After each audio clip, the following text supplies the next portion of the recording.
El canal del Congreso presenta.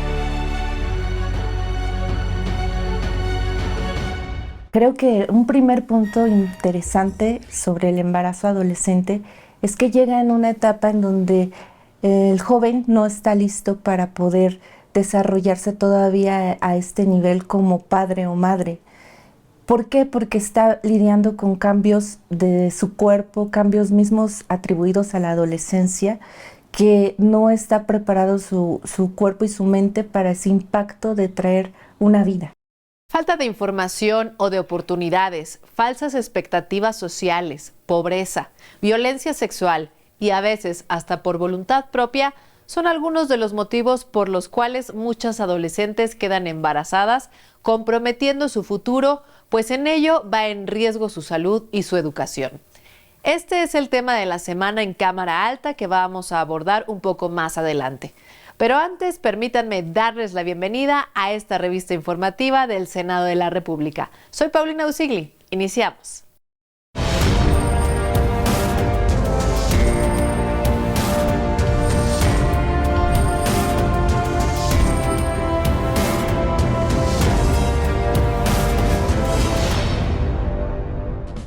La inteligencia artificial bien enfocada ha demostrado ser una herramienta muy útil para la ciencia y la humanidad. Pero por mala fortuna también existe el otro lado de la moneda, el uso indebido que ha tocado los niveles más deshonrosos al violentar la intimidad sexual de una persona. Al respecto, se propuso en la Cámara Alta elevar a delito y sancionar con penas que van de 5 a 9 años de prisión a quien cometa estos actos que vulneran la intimidad sexual de las personas. Con la iniciativa que se presentó en el Senado de la República, se pretende tipificar como delito de violación a quien divulgue, comparta, distribuya o publique imágenes, videos o audios de contenido íntimo sexual de una persona sin su consentimiento, aprobación o autorización con el uso de inteligencia artificial. El peligro no solo es que una mujer sea grabada o fotografiada sin su consentimiento. Ahora también que con este tipo de tecnologías se generan imágenes sexuales que no son reales. Este incidente no es aislado, sino un reflejo de una problemática global que requiere una respuesta firme y actualizada de nuestra parte. Todos somos vulnerables, de por sí las mujeres tienen un índice mayor de exposición y vulnerabilidad mayor que los hombres, y esto pues está enmarcado en el contexto de violencia, en el contexto de las distintas violencias. El proyecto tiene como objetivo garantizar la seguridad de las mujeres en el uso libre del Internet, así como reconocer la violación y vulnerabilidad de su integridad y dignidad. Las principales acciones preventivas incluso no radican en la tecnología, radican en impulsar este enfoque de integridad de las personas, los valores, la ética, el respeto, la convivencia, que no hagas lo que no quisieras que te hagan a ti. En segundo lugar, promover un uso responsable, lúdico, divertido, positivo de la tecnología. Los legisladores alertaron que 20% de la población usuaria de Internet, poco más de 17 millones de mexicanos, ha vivido una situación de acoso cibernético. De este total, 9.8 millones son mujeres, cifra que revela la posición de vulnerabilidad del sexo femenino ante este delito. Con el uso de inteligencia artificial se manipule, se hagan combinaciones de fotografías con videos de ellas y de otras personas, e incluso pueden ser caricaturas, robots, etcétera, donde se da una conducta que afecta la imagen, la intimidad, la privacidad y la protección de datos personales. Esta iniciativa ya ha sido turnada a comisiones y será discutida en la siguiente legislatura. Estamos frente a la oportunidad de marcar un precedente, demostrar que México no tolerará formas de violencia amplificadas por el avance tecnológico.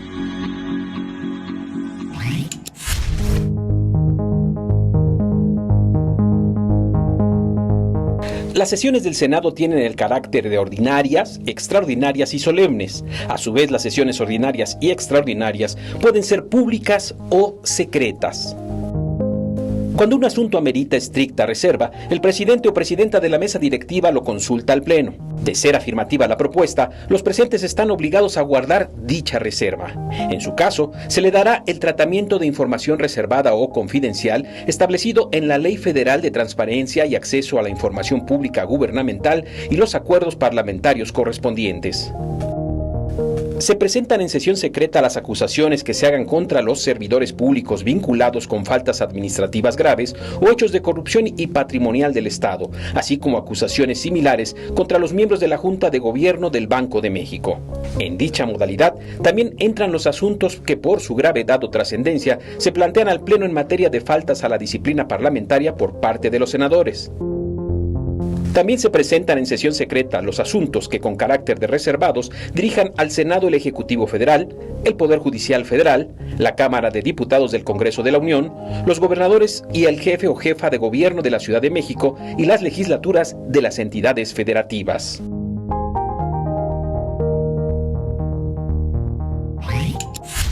Las niñas y adolescentes que quedan embarazadas antes de los 18 años rara vez pueden ejercer su derecho a la educación, a la salud, a la protección y a un nivel de vida adecuado. De acuerdo con datos de UNICEF, 1 de cada 3 embarazos que se registran en América Latina y el Caribe corresponden a menores de 18 años y en México tenemos una de las tasas más altas al respecto. Trabajar sin reparo en la prevención del embarazo adolescente es la ruta que la actual legislatura ha marcado como prioritaria y sin duda uno de los primeros desafíos para la siguiente legislatura. En México, cada día 20 niñas menores de 15 años se convierten en madres. Convertirse en madre y con ello ingresar al mundo adulto es un tremendo desafío, sobre todo cuando aún no se ha dejado atrás la infancia. De acuerdo con información del Instituto Nacional de las Mujeres, México ocupa el primer lugar en embarazos adolescentes entre los países de la Organización para la Cooperación y el Desarrollo Económico, OCDE. El hecho de que yo me convirtiera en madre soltera, creo que pues en cuanto a todo lo que yo vivía, estuve en una casa hogar y pues conocí a muchas niñas desde chiquitas que igual sufrían violencia. Ellas comentaban, un trato muy desagradable el hecho de que les dijeran, pues ¿para qué te embarazaste tan borrita? ¿Por qué no te cuidaste? ¿Por qué esto? La inmensa mayoría de niñas y adolescentes que se encuentran en esta situación no cuentan con el apoyo ni con las herramientas necesarias para asimilar por lo que están pasando. Llegan aquí y no saben ni siquiera qué es un bebé, cómo se cuida, no saben ni siquiera justo sus partes sexuales, sus partes íntimas, no saben nada, no conocen como esa parte, no se ha establecido como ese vínculo entre la realidad y lo que pasó atrás, ¿no? Y es difícil saber que les cortan como esa infancia. La falta de información sexual integral juega un papel clave en la comprensión de esta problemática y, por consiguiente, en la solución del reto que se tiene enfrente. Cuando ese adolescente se embaraza, muchas veces no hay una relación vinculante con esa pareja, ese chico. No se sabe todavía amar, no se sabe querer, ¿no? De hecho, muchas de las relaciones adolescentes tienen tintes de violencia, tintes de agresión. Entonces, creo que desde ahí sería importante también reflexionar en qué les estamos educando como en cuanto a educación sexual. La prevención del embarazo adolescente forma parte de la agenda del Senado de la República. Ejemplo de ello es el dictamen enfocado en que diversas dependencias coordinen esfuerzos para comunicar asertivamente la importancia de prevenir el embarazo en adolescentes. No obstante, vivir en un mundo inédito de información, de redes sociales, al mismo tiempo tenemos grandes vacíos de formación en educación sexual, tenemos muchos mitos y tabúes que no hemos logrado todavía enfrentar con la suficiente fuerza, y tenemos una población de niñas y de jóvenes adolescentes creciente que en nuestro país se convierten en madres en ocasiones a partir de los 9, 10 años de edad.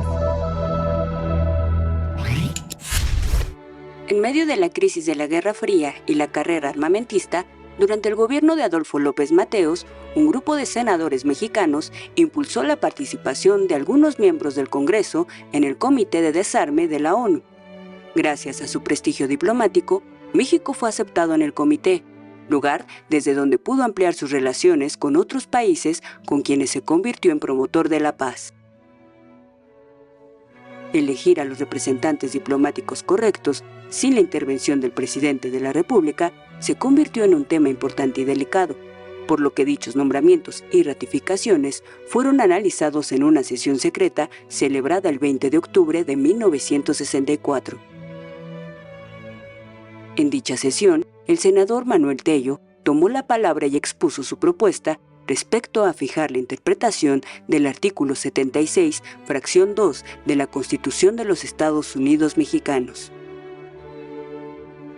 Dicho artículo facultaba de manera exclusiva al Senado de la República para ratificar los nombramientos de embajadores y cónsules. Sin embargo, algunas otras fracciones y el propio artículo 89 presentaban disparidades que debían ser corregidas para evitar futuras intervenciones y garantizar la soberanía del Congreso.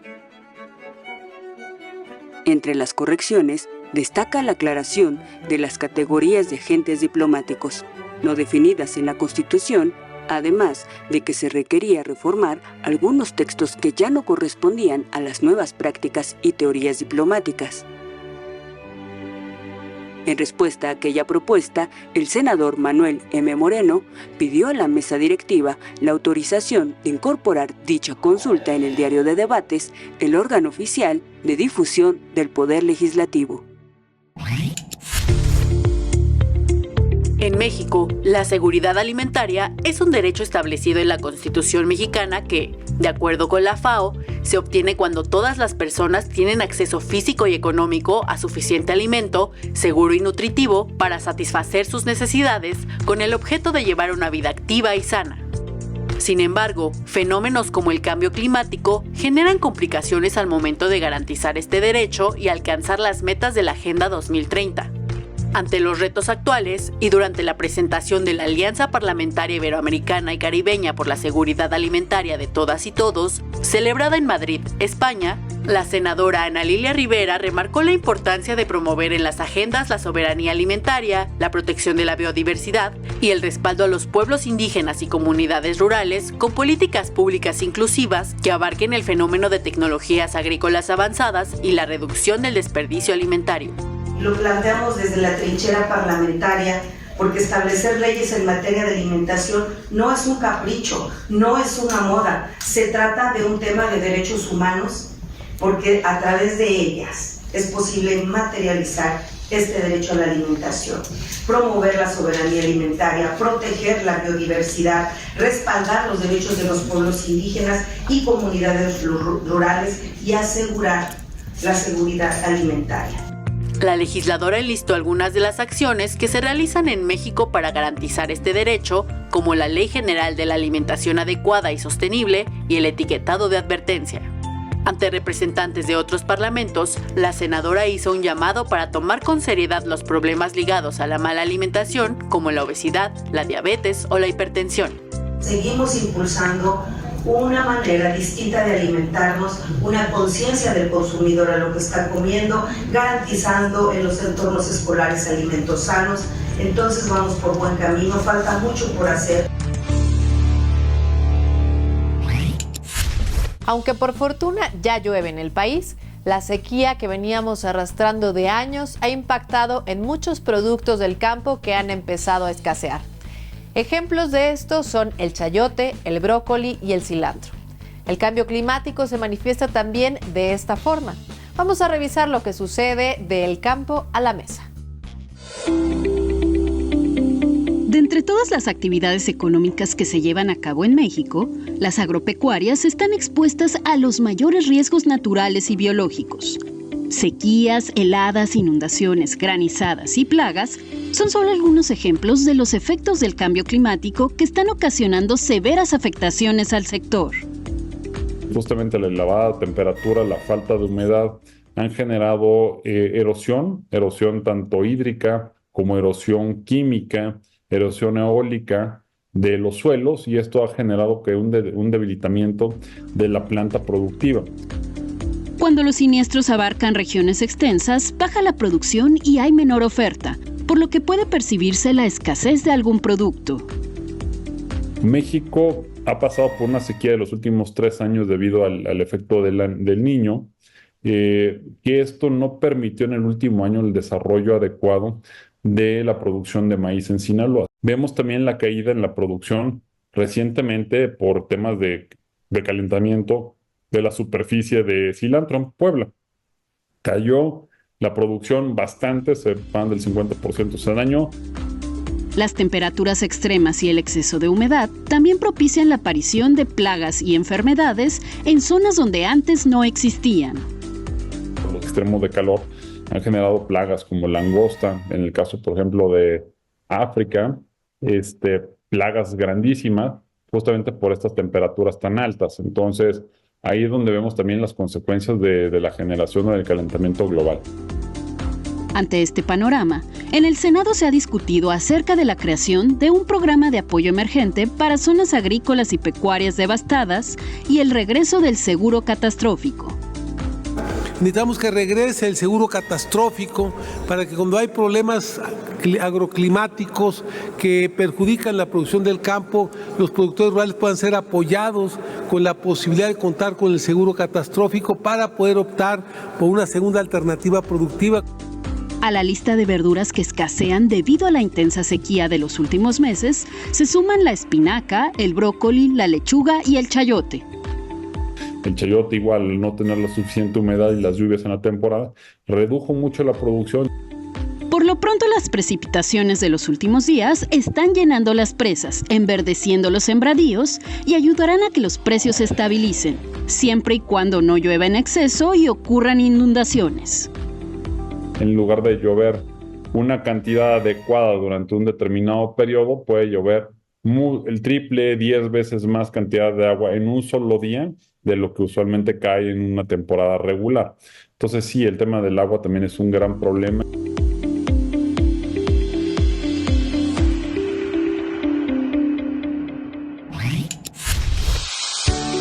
Churumuco se deriva de la palabra churumecua, que significa pico de ave. Previo a la conquista, este municipio michoacano fue dominado por el Imperio Tarasco y más tarde fue colonizado bajo el amparo de la fe cristiana. Iglesias que dan prueba de este relato existen miles por todo el país, pero pocas como la iglesia hundida de Churumuco, donde dicen oficiaba misa el cura José María Morelos.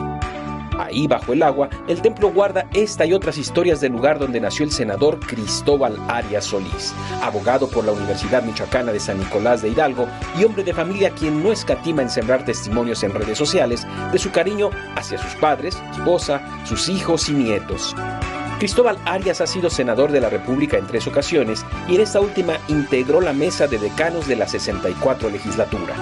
También fue diputado federal en 2 periodos y en otras 3 ocasiones candidato a la gubernatura de Michoacán.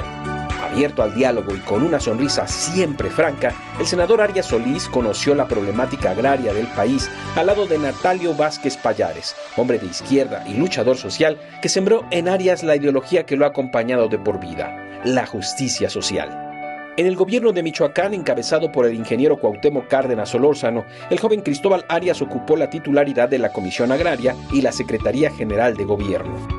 Presidente de la Comisión de Puntos Constitucionales y de la Comisión Bicameral para la Evaluación y Seguimiento de la Fuerza Armada Permanente en la 65 legislatura, el senador Arias dejará una huella importante allí en su escaño, en su oficina y en los pasillos donde imprimió esa sonrisa siempre amable, siempre franca, muy de la gente de Churumuco.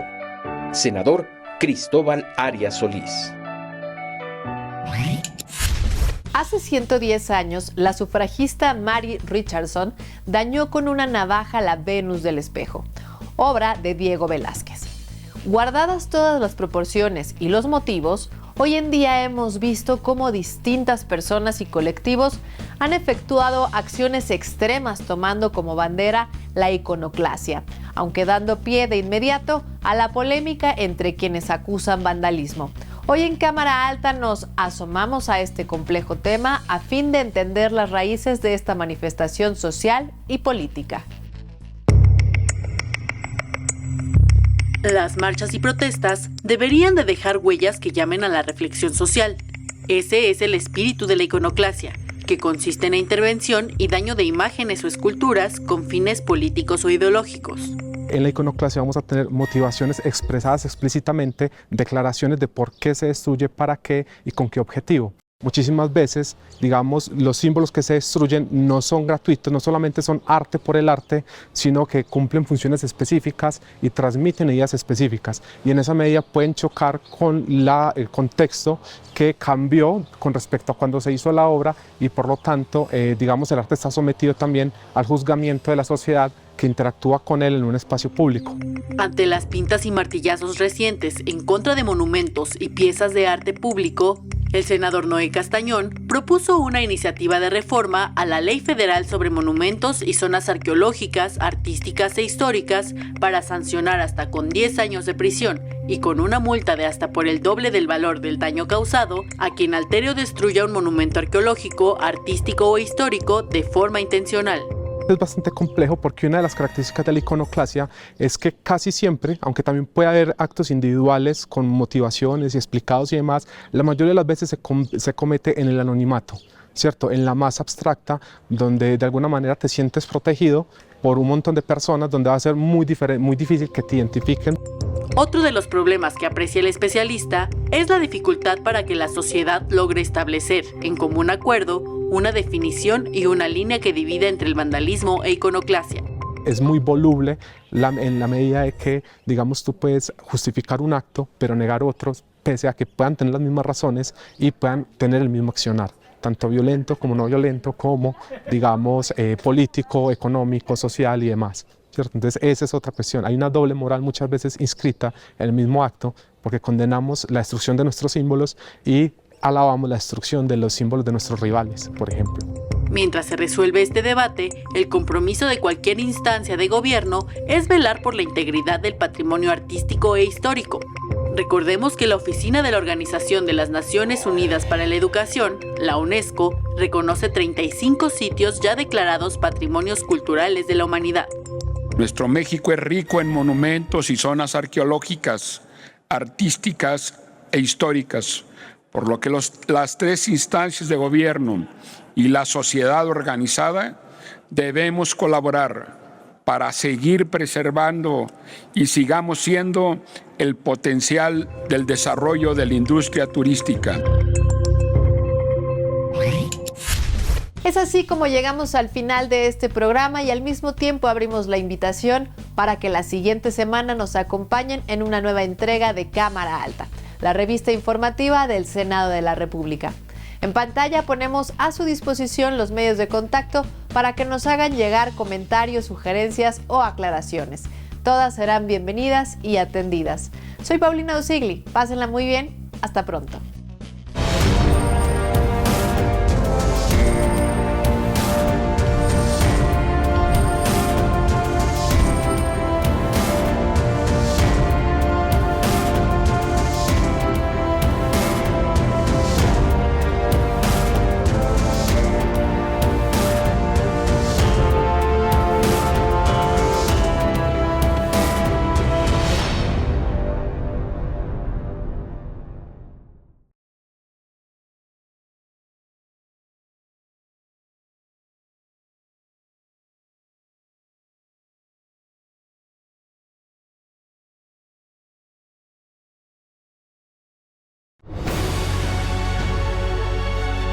El canal del Congreso presentó